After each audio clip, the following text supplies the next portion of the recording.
할렐루야. 잘 지내셨습니까? 한번 기도드리고 또 오늘 성경 공부 시작하도록 하겠습니다. 아버지 하나님 감사합니다.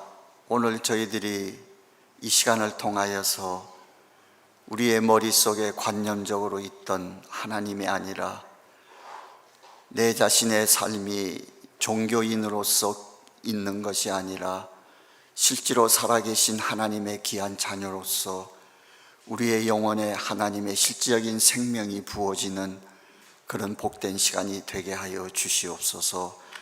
처음부터 마치는 시간까지 하나님 손에 부탁하옵고 성령님 우리 가운데 지혜의 영으로 오셔서 말씀을 듣고 깨닫고 알게 하여 주시옵소서. 예수님의 이름으로 기도드렸습니다. 아멘. 오늘 성경 공부 시작하기 전에 제가 여러분에게 한번 여쭤보겠습니다. 여러분 중에 실질적으로 이스라엘을 다녀오신 분, 아니면 아직도 한 번도 이스라엘 땅 예루살렘을 가보지 못하신 분만 한번 손 좀 들어봐 주세요. 예루살렘 아직 한 번도. 괜찮습니다. 그냥 솔직하게 한 절반 정도 되시는 것 같네요. 감사합니다. 자, 말씀을 나누도록 하겠습니다. 우리 뒤에 계셔서 내가 몰랐는데 성가대원 중에서 아직도 이스라엘 한 번도 못 가신 분들 성가대는 훨씬 4분의 3은 아직 못 가신 것 같은데요. 알겠습니다.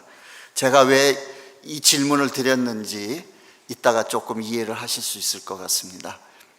우리가 지난 시간에 그 율법은 약속하신 자손이 오실 때까지 있을 것이라는 말씀의 내용을 우리가 한번 살펴봤습니다. 그런데 그 말은 예수 그리스도가 오심으로 말미암아 율법이 사라지거나 아니면은 율법이 더 이상 아무 활동을 하지 않는다는 뜻이 아니라는 것에 대해서 말씀을 우리가 나눴습니다.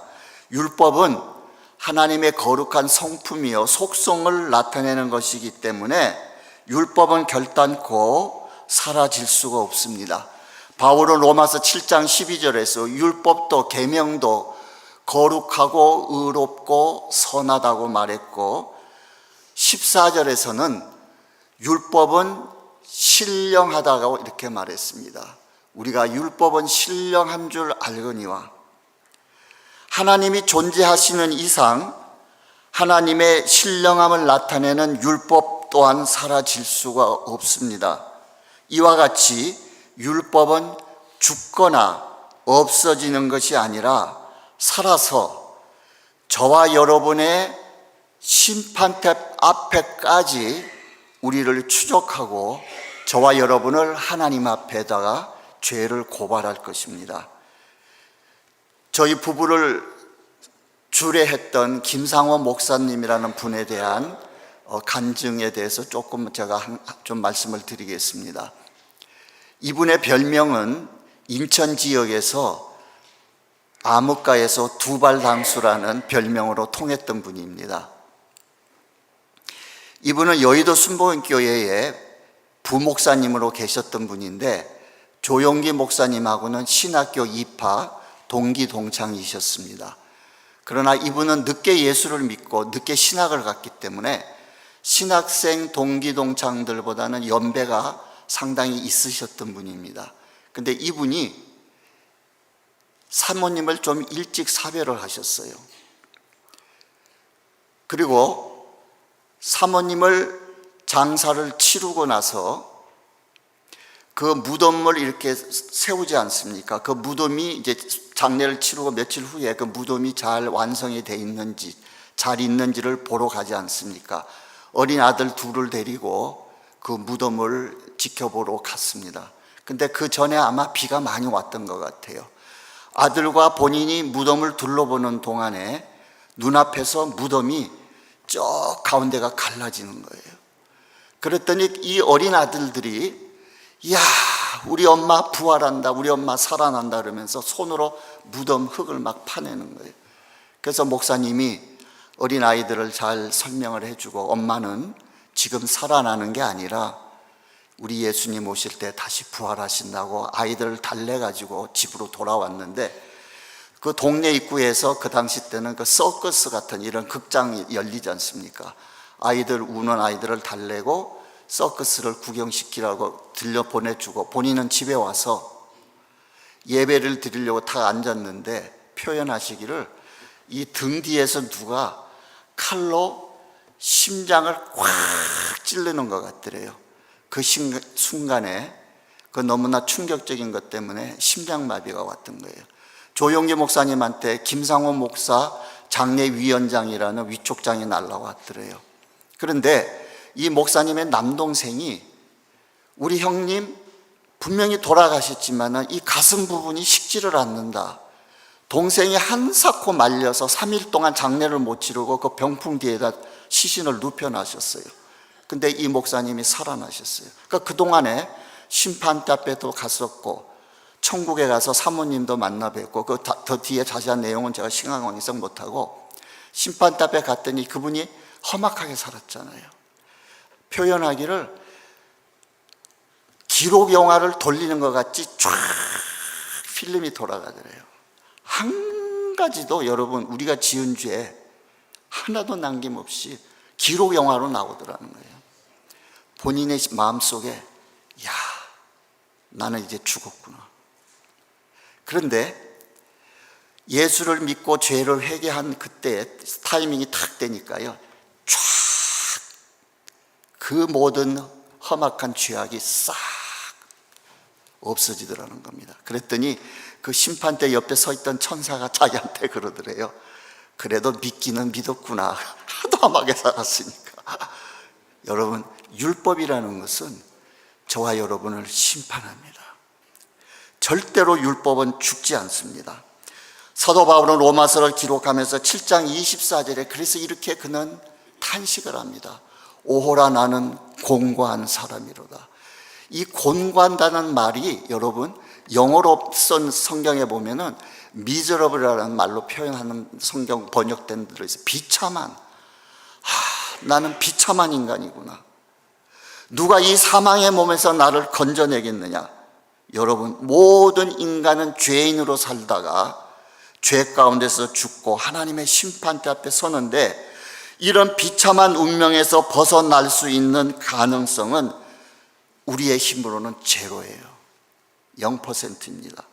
그러면 이런 비참한 인생을 하나님께서 어떤 방법으로 우리를 구원해 놓으셨는가에 대한 그 구제책을 로마서 오늘 7장 1절부터 6절까지 말씀을 가지고 살펴보겠는데, 여러분 먼저 우리가 가끔 뉴스를 보다 보면은 한국을 떠들썩하게 했던 어떤 범죄 사건을 수사하다가 그 피의자가 자살을 한다든지 죽게 되면은 엄청난 비리가 있음에도 불구하고 그 사건을 그냥 덮어버리고 맙니다.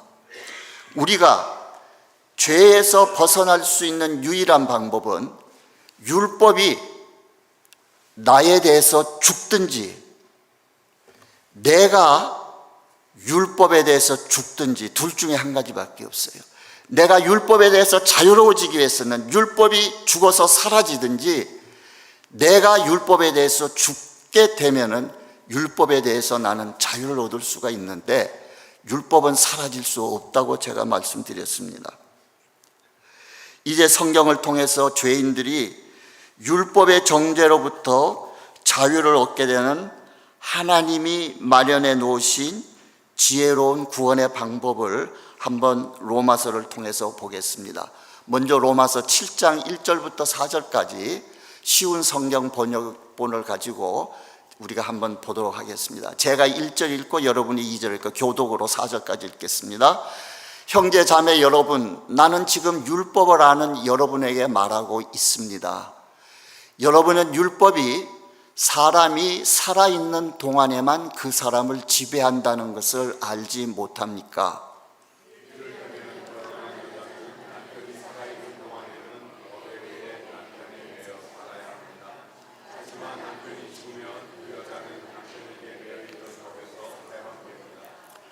(3절) 그래서 여자가 남편이 아직 살아있는데도 다른 남자와 결혼하면 그 여자는 간음죄를 짓는 것이 되지만, 만일 남편이 죽으면 그 여자는 그 법에서 해방되므로 다른 남자와 결혼하더라도 간음죄를 짓는 것이 되지 않습니다.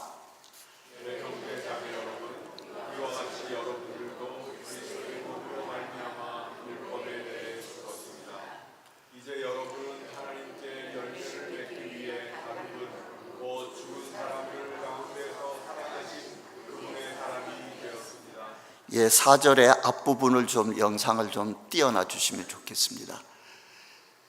이와 같이 여러분들도 그리스도의 몸으로 말미암아 율법에 대해서 죽었다.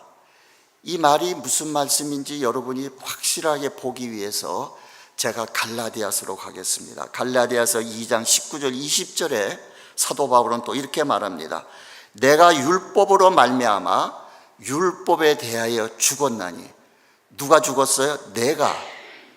율법이 죽은 것이 아니고 내가 율법의 그 정죄로부터 구원을 받기 위해서 취할 수 있는 유일한 방법은 내가 율법에 대해서 죽었나니 이는 하나님에 대하여 살려 함이라. 내가 죽음으로 말미암아 다시 살아나신 그분하고 결혼 관계를 맺을 수가 있습니다. 내가 죽기 전에는 율법과 나와의 결혼 관계와 같이 묶여 있기 때문에 자유를 얻을 수가 없어요. 그러나 내가 율법에 대해서 죽고 그리스도로 인하여 살아남으로 말미암아 내가 예수 그리스도께로 가서 결혼할 수 있는 자격이 주어질 수 있는 겁니다. 20절에 내가 그리스도와 함께 십자가에 못 박혔나니 그런즉 이제는 내가 사는 것이 아니요 오직 내 안에 그리스도께서 사신 것이라. 이제 내가 육체 가운데 사는 것은 나를 사랑하사 나를 위하여 자기 자신을 버리신 하나님의 아들을 믿는 믿음 안에서 사는 것이라. 여러분, 지난주 우리 송전도사님의 주일날 설교 제목이 뭔지 기억하시는 분 계세요? 네? 말씀해 주세요. 예. 야, 우리 좌수아 집사님 머리가 천재입니다. 보이는 것이 전부가 아니다라는 제목으로 설교를 해 주셨습니다. 여러분, 지금 여러분들이 십자가를 한번 바라보십시오. 여러분은 주님의 십자가에서 주님만 보이십니까? 아니면 그 십자가 위에서 주님과 함께 여러분도 함께 보여지고 있습니까? 찬양곡 가사가 이런 것이 있습니다. 주의 손에 나의 손을 포개고 주의 발에 나의 발을 포개요. 여러분, 함께 죽고 주와 함께 살리라. 영원토록 주와 함께 살리라. 이런 우리 찬양곡도 있지 않습니까? 십자가에 주님이 못 박혀 돌아가시면서 나의 하나님 나의 하나님 어찌하여 나를 버리시나이까 절규하는 그 시간대에 여러분도 함께 예수님과 못 박혀 있는 자신의 모습을 보아야만 한다는 것입니다. 주님과 함께 못 박혀 죽고 주님과 함께 장사 지냈다가 3일 만에 주님과 함께 무덤에서 부활한 여러분들이 보이시냐는 것입니다. 보이는 것이 전부가 아니라는 그 말씀의 의미를 여러분이 다시 한번 새겨보시기를 바랍니다. 요한복음 3장에 보면은 여러분, 바리새인이여 유대인의 지도자였던 니고데모라는 사람이 밤에 예수님을 찾아옵니다. 자신의 신분상 사람들의 이목이 있는 낮 시간에 예수님을 찾기에는 부담스러웠던 것 같습니다. 예수님 앞에 찾아왔을 때 주님은 그 니고데모에게 영생할 수 있는, 하늘나라에 갈 수 있는 방법을 니고데모에게 말씀하시는데, 네가 거듭나지 아니하면은 하늘나라를 볼 수 없다. 네가 다시 태어나지 아니하면은 하나님의 나라에 들어갈 수 없다고 했을 때 니고데모에게는 큰 고민이 생겼습니다. 사람이 늙으면 어떻게 날 수 있사옵나이까? 두 번째 모태에 들어갔다가 날 수 있습니까? 니고데모는 해결해야 할 두 가지 장벽이 거듭나기 위해서 그에게 가로막혀져 있습니다. 니고데모는 거듭나기 위해서 해결해야 할 그 방법은 시간과 공간의 장벽을 뛰어넘어야 합니다. 내가 이렇게 몇십 년 전에 내가 태어나던 그 몇십 년 전에 그 시간대로 내가 어떻게 돌아갈 수 있으며, 내가 장성한 내 몸을 가진 내가 어머니의 그 태중에 내가 어떻게 다시 들어갈 수 있단 말입니까? 이 문제를 해결해야 할 니고데모와 같이 여러분, 우리가 구원받기 위해서는 2000년 전에 예수 그리스도가 십자가 위에서 갈보리산에서 죽으셨던 그 2000년 전의 시대로 저와 여러분이 하나님의 은혜로 가야 하며, 한 번도 예루살렘의 땅을 밟아보지 못한 저희들이라 할지라도 그 갈보리산 십자가 위에 저와 여러분이 걸려있지 않다면 우리는 구원받을 수 없다는 것이 하나님의 진리의 말씀입니다. 사랑하는 성도 여러분, 오직 이것은 물과 성령으로, 성령의 계시로 인하여 시간을 초월하고 공간을 초월하시는 성령의 역사로 저와 여러분을 예수님의 못 박히시는 그 현장으로 데려가실 때만이 가능하다는 것입니다. 여러분, 그 주님께서 십자가 위에서 내가 다 이루었다 하시면서 운명하실 때에 그분은 십자가 위에서 죽으심이 본인의 죄로 인한 것이 아니고 저와 여러분의 죄를 걸머지시고 십자가 위에서 죽으셨다는 사실을 여러분이 믿고 받아들인다면 시간과 공간을 초월하신 하나님의 은혜가 오늘 여러분에게도 동일하게 임한다는 사실을 믿으시기를 바랍니다. 여러분, 아까 읽어드린 갈라디아서 2장 20절에 그리스도와 함께, 내가 그리스도와 함께 십자가에 못 박혔나니, 내가, 저와 여러분이 예수 그리스도와 함께 십자가에 못 박혔나니, 이 못 박혔나니라는 이 단어를 사도 바울은 기록할 때 완료 시제를 썼습니다. 여러분, 헬라어의 완료 시제는 과거에 일어났던 그 사건이 현재까지도 계속 영향을 미칠 수 있을 때 사용할 수 있는 시제입니다. 2000년에 예수 그리스도가 십자가에 못 박혀 죽었지만은 그 사건은 오늘날 2025년을 살아가고 있는 저와 여러분에게도 동일하게 그 영향력이 미치고 있다는 성경적인 하나님의 말씀인 것입니다. 여러분, 이제는 저와 여러분이 아직도 예수 그리스도를 여러분의 관념 속에서 알고 있고, 내가 교회에 몇십 년 교회를 다녔기 때문에, 내가 교회에서 몇 년간 중직 생활을 했기 때문에 이것이 절대 여러분에게 구원의 조건이 되는 것이 아니라, 저와 여러분이 십자가에서 죽은 적이 없다면 여러분은 결단코 하나님 나라에 들어갈 수 없다는 것입니다. 그러나 예수 그리스도의 십자가는 내 죄를 위하여 지신 십자가라는 것을 여러분이 마음 중심에 믿고 받아들이게 된다면 예수님의 한편에 서 있던 강도와 같이, 당신이 오늘 당신의 나라에 이르거든 나를 기억하여 달라고 할 때에 네가 오늘 나와 함께 낙원에 있으리라고 하시는 하나님의 엄청난 축복의 메시지는 여러분의 것이 될 수 있다는 것입니다. 마지막으로 로마서 7장 6절을 읽도록 하겠습니다. 그러나 이제 우리를 가둔 율법에 대해 죽고 율법으로부터 해방되었습니다.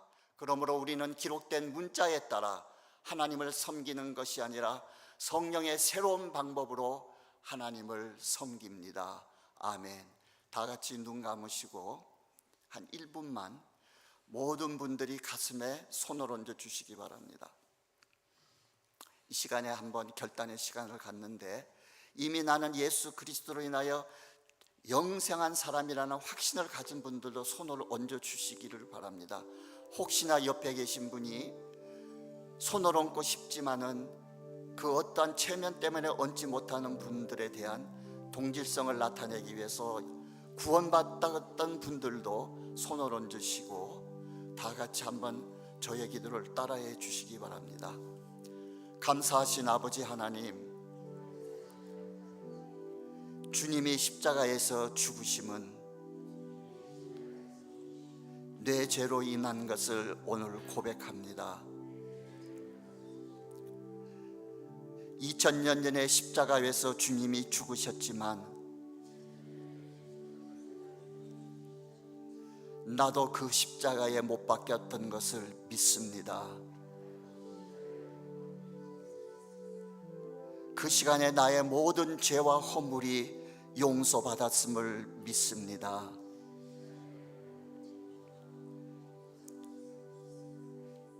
이제는 주를 위해 살겠습니다. 주님께 순종하며 살겠습니다.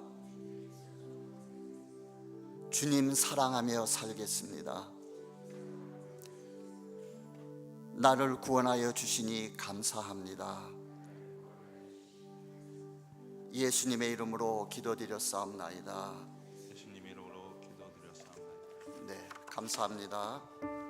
다음 주는 꼭 로마서 6장을 읽어오세요. 오늘 드린 말씀을 다시 한번 리마인드 리피트하는 뜻으로 로마서 6장 읽어오시기 바랍니다.